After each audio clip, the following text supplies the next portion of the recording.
What's up, guys? It's Bree and Candid, and we're back with another video. Today is going to be a little informational video because some of you guys wanted to know how we actually got pregnant. Disclaimer: she's not pregnant right now, but she was pregnant, and then she had a miscarriage. For you guys that don't know, that aren't coming from our other page, we explained this already. And you guys are new subscribers too. Yeah, so new subscribers, yes, she was pregnant but had a miscarriage. But we're gonna explain how she actually got pregnant. Oh, hold on, we have notes here, so we can stay organized, y'all. Yeah, so don't mind if I look down and then I look up. Yeah. So first things first is finding/researching a donor. First things first. Find/research a donor. Yeah. You want to do research on the different types of cryobanks there are. Right. Because different cryobanks I think it is different donors. Right. There are different methods of, donors. There's Facebook groups for donors. There's also other things like friend, family, whatever you guys want to do, but for us, we used the Cryobank. We didn't decide to go that route. We decided to use a Cryobank. Yeah. So. But yeah, that's other options. But you can do from cryobanks to friends, family, Facebook groups, apps. There's a lot. You can find donors anywhere. So yeah. So then what we did was we went onto Cryobank of California, and we we'll link it down below in the description. Yeah, and we we looked through their donors, but we minimized it to Black or African American because Bree here is Black or African American. Yeah, because me. So we minimized it down to that, and we looked through the donors that they had, and we tried to match the donors' characteristics to Bree's characteristics. Yeah, or flip flop. Bree's characteristics to the donors. Yes. As well as the looks from like the eyebrows, the lips, the hair color, maybe not even the nose, because like most donors that we found has most of my characteristics and looks, so it was kind of easy for us. Easy. But yeah. So yeah, that's the first things first. Yeah, you guys don't have to do it like us. That's if you want your donor to look like your partner. Yeah. Now, if you don't want your donor to look like your partner, that's totally fine. That's just up to you. I know. That's just up to you guys. She want camera time, y'all. Say hello. Hold on. Say hello. There we go. She wanted camera time. Okay. The next thing you want to do is let's say you narrowed it down to one donor. The next thing you want to do is to research the donor's genetic history. Yeah. And that is very important. Very, very important. And they should have all that on the website that you're going on. I'm not sure about like the Facebook groups and that stuff, but right now we're just talking about how we did it, so we're going to explain what's on the website that we went to. Yeah, so on the website that we decided to choose, it tells you their genetic history, their family history, like the what you call it, like they're just the genetics, what the donor carries in his blood or whatever, and what he's a carrier of and stuff like that. So they'll show you like, oh, he was positive for da da da da. Yeah. And then it's up to you if you want to get genetic counseling, and even if you yourself want to get genetic testing done. Yeah. Because if the donor is a carrier of something and you aren't, it's still a 50-50 chance that the offspring is going to either be a carrier of one or the other. Or neither. Yeah. So, they can be a carrier of, like, let's say the donor is a carrier of two things. The the child that you're carrying can be a carrier of one or the other, or neither. So it's like a 50-50 chance. Yeah, 50-50. Yeah. So we encourage you women out there, to get genetic testing just in case, if anything. Now, the donor that we had gotten pregnant by, he didn't have nothing. He wasn't positive for anything. He just didn't get what was it? Hemoglobin fractionation. Something like that. He didn't get tested for something like hemoglobin fractionation or something like that. And I didn't get genetic testing because we was just ready to get pregnant. We were just ready to have kids and get pregnant. Yeah, y'all. But yeah. She licking my leg. Yeah. Thank you, mommy. Thank you. So yeah, it's very important that you get genetic testing done. Yeah. No one that's going to be carrying the baby. Or if it's a guy and a girl and you guys, Yeah, this is not just for, LGBTQ couples. It's for heterosexual couples too. Yeah, that can't get pregnant. But both of you guys should go get genetic testing to make sure if he's a carrier of something, she's not. Oh, sorry, she's not. Or if she's a carrier of something, he's not. Mommy, I'm not trying to play. She wants to play, Toonie. Hold on, y'all. She wants some more screen time. Camera time. Hi guys, I'm Toonie. Okay, bye. Okay, that what we just talked about goes into the next thing: getting genetic testing done. So we are not doctors. Nope. But we asked one of the people from the cryobank that we chose. Yeah. And she said that your OBGYN may be able to do genetic testing on you. If not, they can give you a referral. Yes. So you can go and get genetic testing done. Again, disclaimer, we're not doctors, so no. So ask your doctor first. Ask your doctor. I mean, not your doctor. Ask your OBGYN. Yes. If they can do genetic testing. Yeah. If they can't, ask them if they can give you a referral. Yeah. Okay. And then from there, you're just gonna go from there. From when your OBGYN does genetic testing, or if they give you a referral and you go get genetic testing done, you're just gonna go from there. Right. Okay. Next thing is tracking your ovulation. Now this one, guys, this one's very important. So Candid is going to do her best to explain because it's a lot. It's a lot. So it's very, very important. Like I said, it's a lot. It's a lot. So first things first, if you are on any type of birth control and you are for sure, 100%, 1,000% sure you want to have kids in the next couple of, I would say 6 to 8 months maybe, or further than that, stop your birth control. You would have to stop your birth control. Yes. Because birth control is, it basically just, you can't have kids while you're on birth control. There may have been some very rare cases probably, but you cannot get pregnant while you're on birth control. And that's what birth control is for, so you won't get pregnant. Yeah, to prevent the pregnancy. Yes, to prevent the pregnancy from happening. So there is some women that do get pregnant. But it's rare. It's rare. It's rare. So that's the first step. Second step is tracking your ovulation. Right. From when you stop your birth control up until, not even up until, but so on.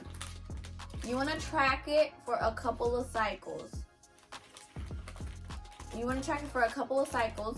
Because it's not, once you stop the birth control, I'm sorry if I'm all over the place, but once you stop the birth control, your cycle is not going to be regular for a couple of cycles. It's not going to be regular. It's going to be all over the place. So you want to track it for a couple of cycles after you stop the birth control. And then after that, you want to use 2 apps. 2 ovulation tracking apps. Yeah, 2. we'll probably put a screenshot, probably like right here in the middle of 2. the 2 apps. I use, I think now I narrowed it to 1. But I use FEMOMETER, and then I think the other one was Clue? I think it was Clue. Yeah. Yeah, at first I was using FEMOMETER. No, was it Flow? Flow. Yeah. At first I was using Flow and FEMOMETER. Now I narrowed it down to FEMOMETER. You wanna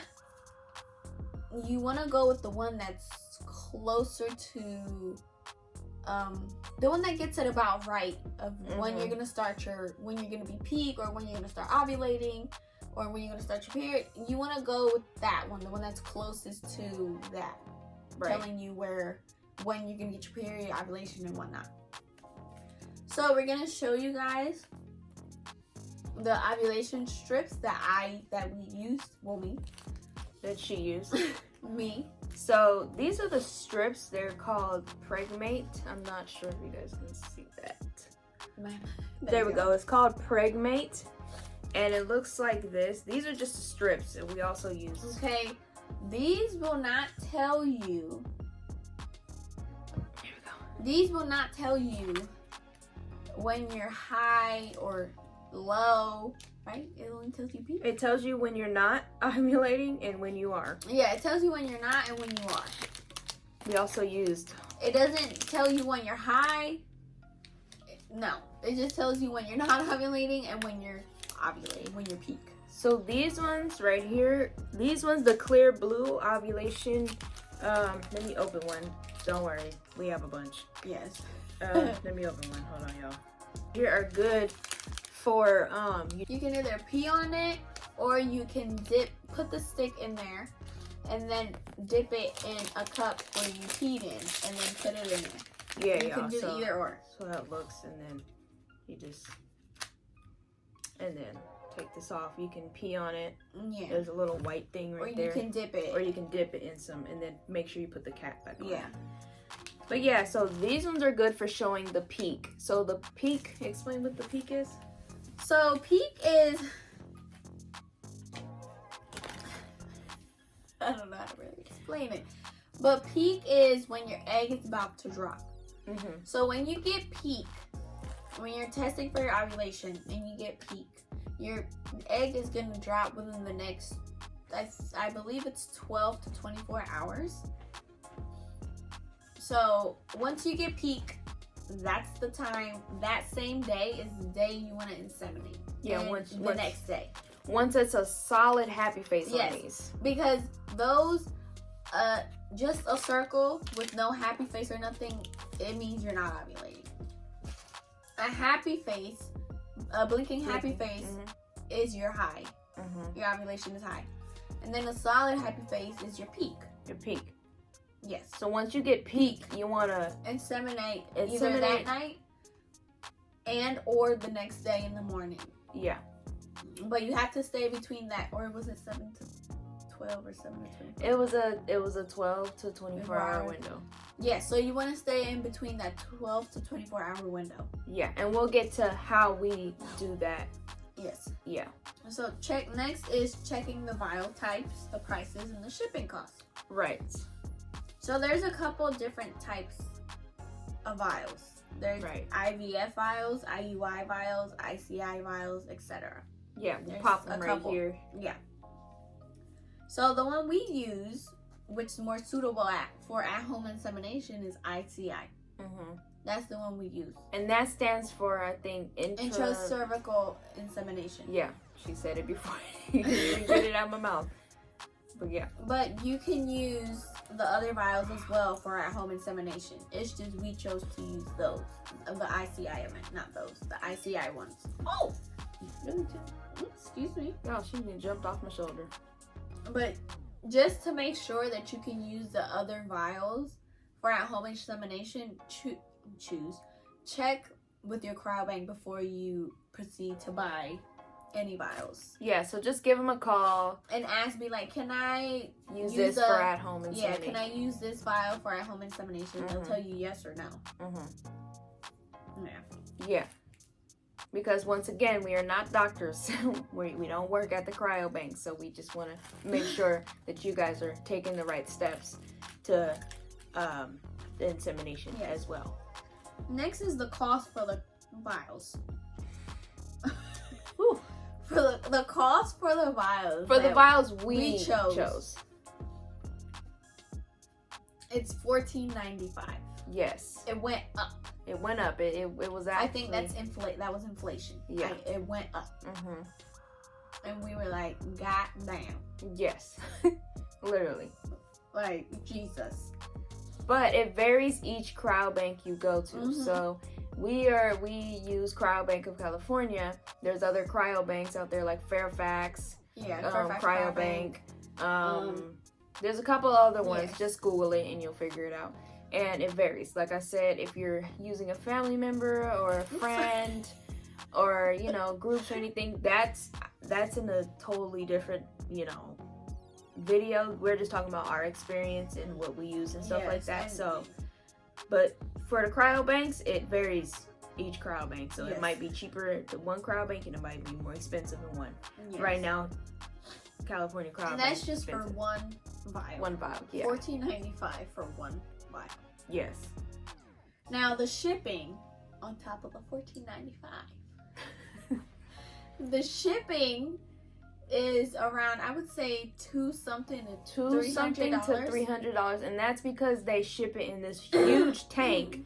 It's a cryo tank. It's a cryo tank, so it has, I think, what is it? Nitrogen? I don't know. It's that cold stuff in it. Yeah, I think it is nitrogen. Yes. Yeah, that cold stuff. That very cold stuff in it. Yes. So yeah. Yes, and that tank is very expensive. It's expensive, y'all. Expensive. Like, I think it's like $800, I believe. Yeah. So if you lose it, that's like you gotta pay $800 to replace that tank. Yeah, y'all. So don't lose the tank. No, or if y'all don't return it within 30 days, y'all gonna get charged. Check the policies. Check the policy. Call the cryobank you guys are gonna use and ask, because that's not cheap. Yeah. Yeah. Anyways, okay. Next thing is gather. You know, you're gonna have to gather everything. Once you figured out the donor, once you figured out the vials, once you figured that all out, and once you start seeing a consistent pattern in your ovulation and in your ovulation, you're gonna wanna gather, like, buy everything that you're gonna need to inseminate. Even if you're not inseminating like right then and there, just have it on hand. It's good to have it before you actually inseminate, because you're not gonna want to be rushing or nothing like that. Like, I would say get you guys some pregnancy test strips. Yes. These are really good. These are the Pregmate guys. These are the Pregmate pregnancy tests. They look just like the ovulation strips, except in a different color. So, okay, you want to get your pregnancy test, ovulation test. You want to get you ovulation test. If you are going to use MOSIE Baby or any type of other syringe, have that on hand, have that ready. But we decided to go with MOSIE Baby. This is MOSIE Baby, y'all, because it comes with a syringe. It comes with a collection cup. Yeah, and I'm going to show you guys after I'm done showing y'all what we got, and I'm taking a little long pre-seed. What is it called? Lubricant? This is the lubricant. The lubricant we use, which is pre-seed. So this is everything we got. Even though some people say it kills, people say it kills some of the specimen, I still got pregnant. She still got pregnant, y'all. Even though I had a miscarriage, I just believe I had a miscarriage because my body wasn't prepared yet. It wasn't ready yet. It didn't know what it was doing. But anyways, besides that, so it still got me pregnant. So this is what MOSIE Baby comes in. It's the collection cup for the specimen to go in here. Then you basically, not like that. But I'll explain it more towards the end of the video. But that's what comes in that. That's what comes in the MOSIE Baby package. And then this is what comes in the pre-seed. We obviously use some of it, but not a lot. No. Not a lot, y'all. So, sorry if it's blurry. And then this is the syringe for the it's not this long ago. Hold on. The syringe that comes with the pre-seed. Yeah. Dish gloves or latex or any type of gloves, because that tank, once you pull out the vials, that tank is gonna be cold. It's so cold. So you guys, you know them big yellow dish gloves? Y'all know what I'm talking about. Gonna pop them right here.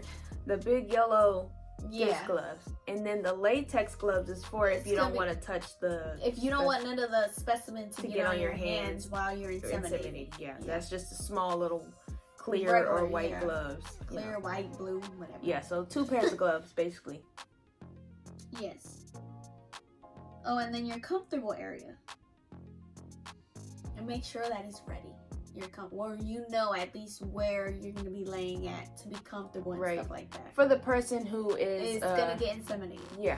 So like I said, with us guys, I inseminated her.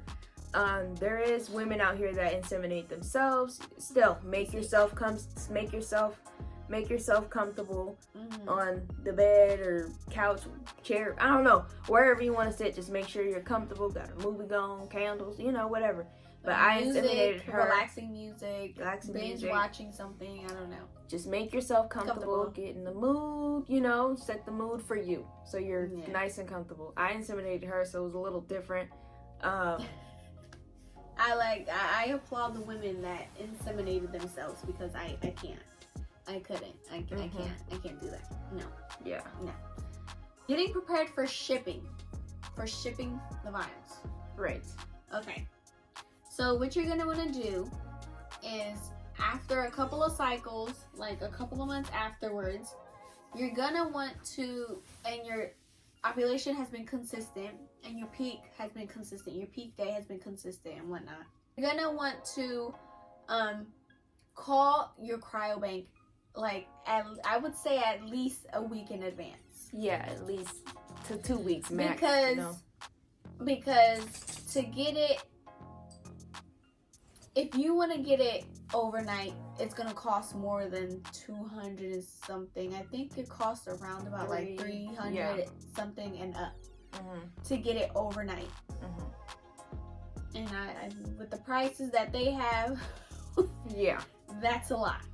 So call your if you don't want to do that, if you do, go ahead and do that. But if you don't want to do that, call them, I would say a minimum a week to 2 weeks in advance, so they can ship it. Because it takes like what? How many days did it take for ours to come? It takes like 3 days. It takes like 3 days for it to come. Yeah, it takes like 3 days. I would say I'll give it like a 3 to 5 day window, but it don't take, for us it didn't take 5 days to get here. It took like 3 days. That's just standard shipping. It took like 3 days. But with the overnight ship, obviously it ships the next day. And you get there the next day. So yeah. And it's heavy. That box is heavy. Yeah, it's heavy. It's heavy. You don't have to take it out of the box either. You just open the top and then snip the thing. We'll get to that part. Get the cryo tank shipped before you hit your peak. At least call them a week or 2 in advance. Yeah. So that way you can have it already on hand and not be worrying and be like, oh my god, my peak is tomorrow, my peak is in 2 days, my peak is in 3 days, and I still haven't called and ordered the cryo tank. Yes. I haven't ordered the vials. So just call ahead of time so you can just have it scheduled on when you actually want them to ship it out. Yep. So if you call 2 weeks ahead, tell them, hey, I want it shipped out on the 13th. They'll ship it on the 13th and it'll get there on the 16th, 16th, yeah, something, and then your peak is what, the 18th or something. Yeah.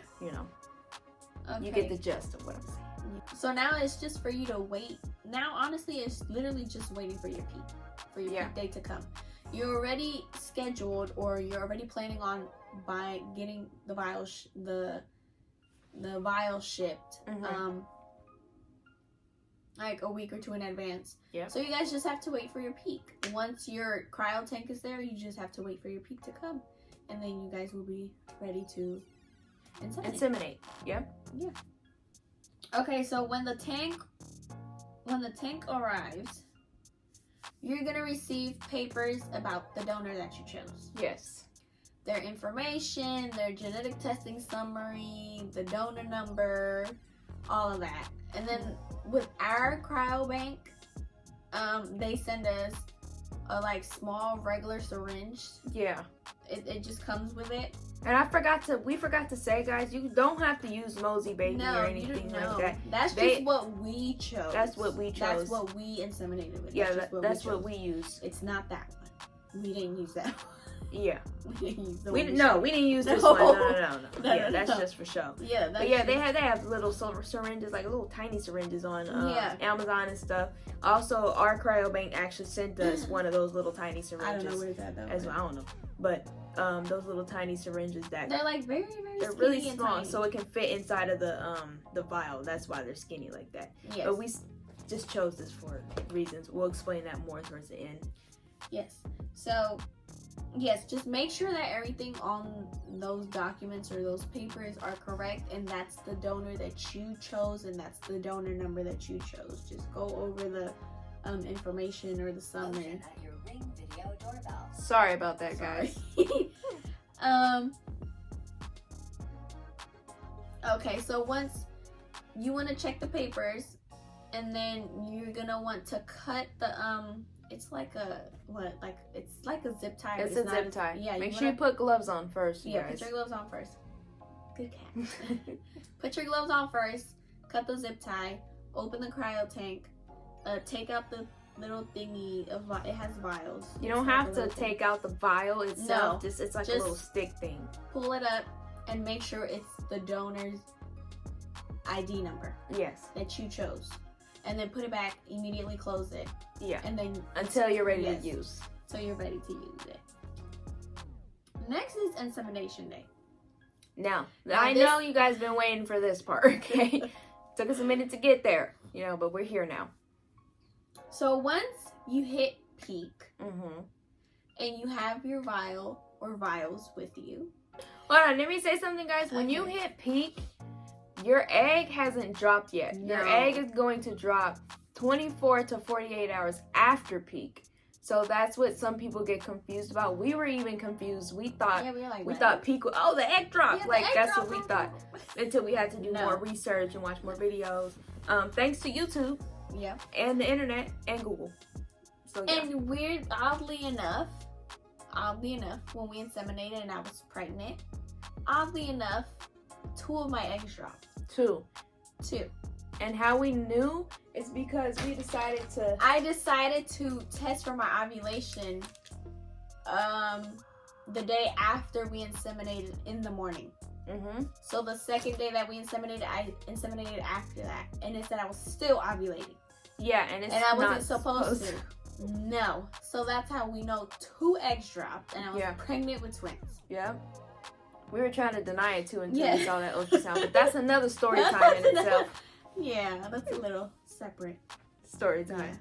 Yeah. Okay, so like I was saying, once you hit peak and you have your vials, get your comfortable spot ready. Get comfortable. Right. Have your partner there with you as well, obviously. Yeah, or if you're alone. Yeah, if you're alone, just get yourself comfortable. Put some music on, some candles, a show, something. Get comfortable. Lay everything. Well, not yet.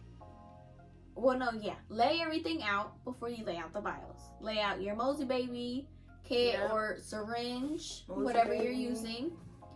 Lay out. If you're using the MOSIE baby kit, lay out your collection cup as well. If you're not using, make sure you have a designated table or dresser or something that you can lay everything out that has nothing else on it. Yeah, just the table and or dresser. Clean and stuff. Lay out your pre-seed.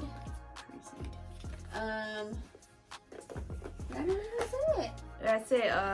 Your latex gloves if you don't want. Oh, you okay? Yeah, so it went down the wrong pipe. Your latex gloves if you don't want to, touch the specimen, all this. If you don't want the stuff going on your hands or anything while you're inseminating yourself or your partner is inseminating, Yes.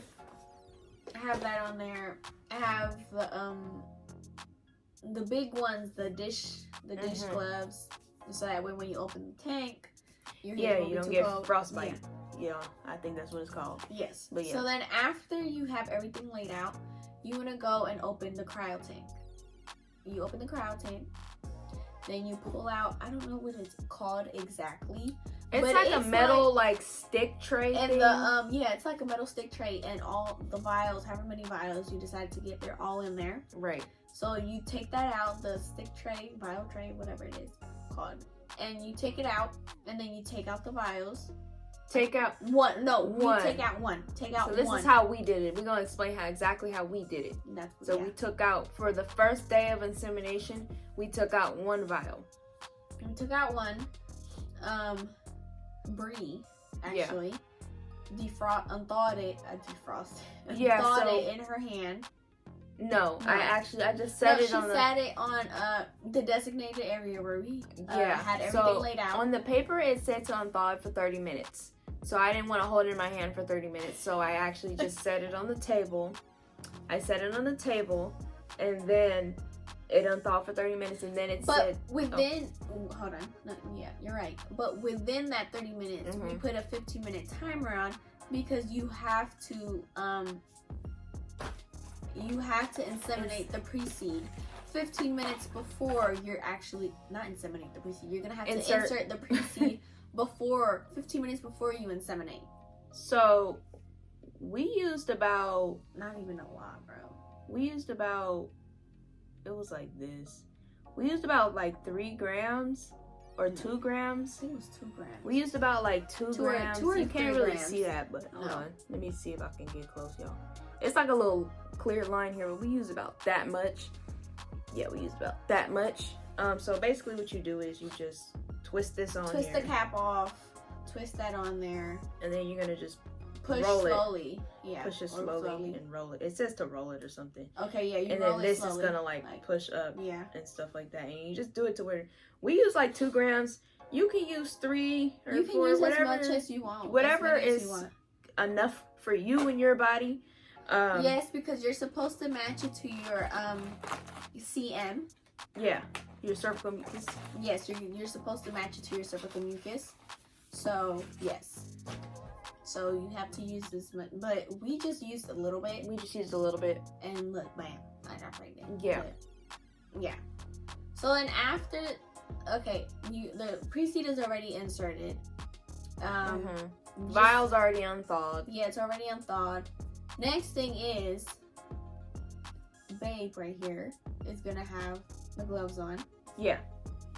I haven't put the gloves on. And she's going to pour the specimen into the collection cup. So what you gonna do? But you want to have it at an angle, so that way the specimen doesn't get all in, like all over the place. Right. I'm sorry if it's blurry, y'all, but you want to have it like this.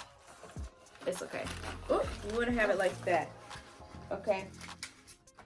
Before you do the syringe, make sure you go like this, y'all. Just to give it some, air. Get the air out and all that out. Yeah, okay. It's a little rough because we haven't used this one, but yeah. So anyways, after you do the little push and pull thing, then you pour the specimen in the cup, and the specimen's going to be right here.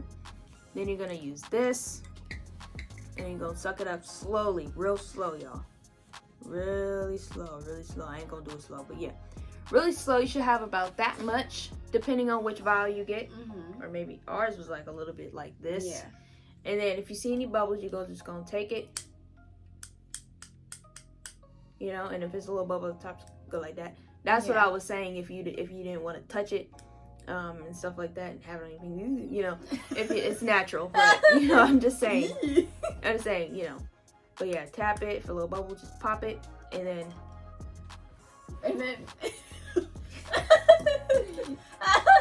Okay, so after that,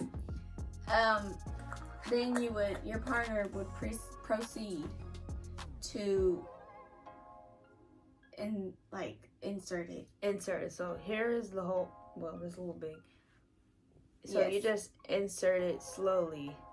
Yeah, I'm not gonna demonstrate, but you just insert it slowly, and then you start. And make sure you don't go like this, you know, don't do that. Just, you know, I would go like slowly, you know. Yes. Oh, wait, hold on.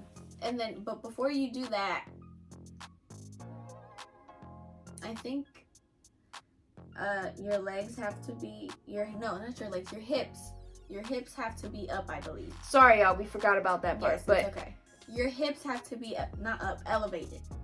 Your hips have to be elevated. Your hips have to be elevated before you inseminate. So if you guys can see the back here a little bit, so she was laying right here. Her back was like leveled right there, and she had her hips elevated and her legs on that little big part right here. Yeah.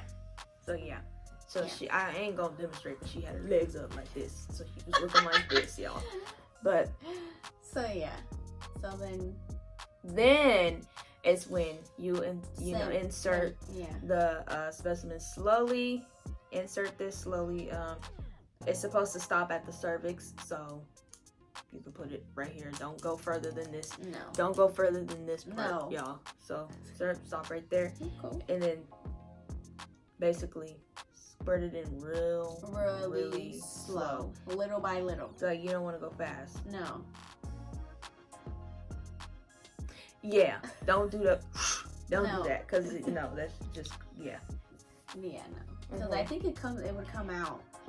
And another thing that we missed, once you have it in here, y'all need to hurry up. Like, you need to hurry up and, like, you could go slow, but don't take 15 minutes. It lasts for so long, for like a certain amount of time when they're not, because ours is frozen. We chose frozen specimen. So our last, when we take it out of the, what's it called? The vial, it lasts for a certain amount of time. Yeah. So you have to like hurry up. It's like they're trying not to rush you, but you gotta kind of rush. Yeah, I think it's like 20 minutes the vial can last in the air. Or no, it's either 20 minutes, 10, 15. It's either 10, 15, or 20 minutes, you guys. I'm not quite sure, so don't just look it up on how long it takes frozen sperm to like die in air. Yeah. Okay. So, but yeah, because it can die. It can die. Take too long, it can die. Yeah. But I got that in there in 5 seconds. So yeah, y'all. Oh. Then you after that, then you do the big O. The big O. The big O. Yeah. So if you know what that is, then you know what that is. Then you just lay on your back with your, I think it's your legs though, but I mean your hips. It's your hips elevated. Yeah. I just had my legs on that. So she wouldn't be uncomfortable. Yeah, so I wouldn't be uncomfortable. I was still a little uncomfortable. I have a bad back, but anyways. But yeah, and then it's recommended that you sit there or lay there, not sit there, I'm sorry. Lay there for 15 or 30 minutes. But I laid there for like an hour to an hour and 30 minutes. Just to make sure and like everything was getting into the right places and the right areas and So 15 to 30 minutes. We would recommend, I would say 30 minutes to an hour. I wouldn't recommend 15 minutes because I feel like that's too short. But I would recommend 30 minutes to an hour if you guys are laying there. That's what I would recommend for you guys. And then after that, you just relax. You just lay there with your hips elevated. Watch a movie, eat some food. Binge watch a show. Yeah. Binge watch a show. Listen to music if you want calming music. Yeah. There's a lot of things you can do. A lot. Yeah, there's a lot you can do. And then after that, like, if you have to use the bathroom, like, it's okay. You can go use the bathroom. As long as when you go use the bathroom, not the whole vial, the whole specimen comes out. No, like, that would mean that, no, you didn't lay there for that long. Yeah. So, like we said, give it like a 30 to an hour to an hour, 30 minute sit, Lay. So, lay, not sit, y'all, lay. Yes. And then if you have to use the bathroom, just get up slowly, walk slowly to the bathroom. Then it's gonna feel a little weird. And then what we did for the second day, we just repeated those steps. The steps that we just told you. Yes, we repeated them. So it's literally the same thing, but we did it early in the morning. Early in the morning, because you want to make sure if you get 2 vials, you want to make sure you stay within that 12 to 24 hour window. Yeah, so we did it in I would say 13 hours, I guess. But because we did it at night, we did it around like 10 o'clock at night. The first time she got peak, when she very first got peak, we did it at 10 o'clock at night. Yeah. Then we woke up again at like maybe 6, 7 in the morning and did the insemination again. Yes. That's how we did it for those 2 days. What is that on your What is that on your chin? Do you see? Bro. She had this on her chin, y'all. Mommy, you're all up in the camera. Here, you want some screen time? Oh, there you go. Okay, so then after that is the 2-week wait. 2-week wait. That's strenuous. That is very strenuous. And it's kind of stressful, but it's not stressful. But it is. But then it's not. But then it is. But then it's not. Because you have to wait for 2 weeks to test. Your mind gonna be racing. To take a pregnancy. Yeah, your mind's gonna be racing. You gonna want to take a test every 10 minutes. You're gonna think that, oh, this symptom, oh, I have a pregnancy symptom. Oh, this symptom is a pregnancy symptom. Oh, this symptom is a pregnancy symptom. Oh, this pregnancy. Listen, our advice to you is to not think like that. Just go on about your day. Don't even think about it. No, just try not to. Try not to. Try your hardest not to. Just go on about your day. Do what you do. If you go to work, go to work. Go to work like you didn't inseminate. Yeah. But you can still tell yourself, like, I am pregnant. Yeah, you can still manifest and tell yourself, I'm pregnant. But yeah, but if you feel like you have a symptom, don't sit there and be like, oh my God, that's a pregnancy symptom. I'm pregnant. And no, because you can actually trick your mind to thinking that you're actually pregnant if you're not pregnant. Because and that happens. That happened to us. Yeah, because the very, very, very first time we inseminated twice, you guys. The first time we inseminated, first of all, we didn't know what we were doing. No, we weren't even. I wasn't even tracking my ovulation. She didn't track our ovulation. Y'all, we didn't even inseminate the right day. No. Not even close to her peak. Like, it wasn't even close. She was high, but she wasn't peak. And she wasn't pregnant, but we thought she was pregnant because I was having, what's it called? I was having like phantom pregnancy symptoms. Yeah. A phantom pregnancy is when you trick your mind to think that you're pregnant and you feel symptoms, but you're actually not pregnant. So I was tricking my mind. And that can really happen. I was tricking my mind like, oh yeah, I'm pregnant. No, I was not pregnant at all. No, I wasn't. No, y'all. So that can actually happen. So that's why we say, try your hardest to not be like, oh my God, I have this pregnancy symptom. I am pregnant. I have this oh my God, this symptom is a pregnancy symptom. Oh my God, that's a symptom. Oh my God, that's a symptom. Oh my God, look, that's another symptom. We would do that to each other. No. I'm like, oh my God, that's a symptom. You're like, babe, that's a symptom. It was just real, bro. And it's crazy because... Hold on. Sorry. Didn't mean to. Go ahead. We like salami. I had a salami bag, right? And I tasted it and I'm like, that tastes weird. And she was like, no, it doesn't. I'm like, yes, it does. It tastes like very greasy and like pork and stuff. Didn't know that you have to eat salami 7 days after you open the bag, or else it's gonna start tasting weird. And we thought that was a pregnancy symptom. Yeah, I remember that. But yeah, y'all. But the second time that she got pregnant, the second time that she actually got pregnant, was the time when we wasn't even thinking about nothing. We forgot. Yeah, we actually forgot that we inseminated. And I actually thought I wasn't pregnant because I took a pregnancy test, and I think I didn't see a line. I couldn't see the line.